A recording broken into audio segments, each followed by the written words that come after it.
31 days of scary Halloween. I'm over here at this open house, like with my Michael Myers mask. People are driving past, like, what the hell's going on?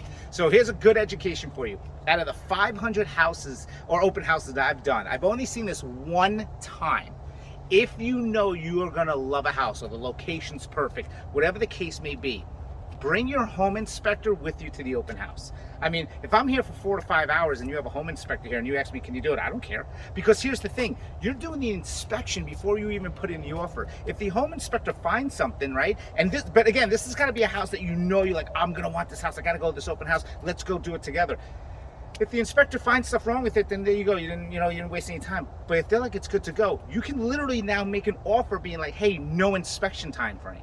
Think about that. So now I'm presenting an offer and I'm going, no inspection time, no soulful decision to back out, no this, no that. It's already good to go, right? Or you're gonna come in and say, hey, look, I'm gonna make the offer, no inspection, but I need these items fixed. It's a brilliant way, especially in this market. And I'm literally giving you guys the best freaking advice. I'm giving you the best tactics to use. So other agents out there, if you're watching this, you're welcome.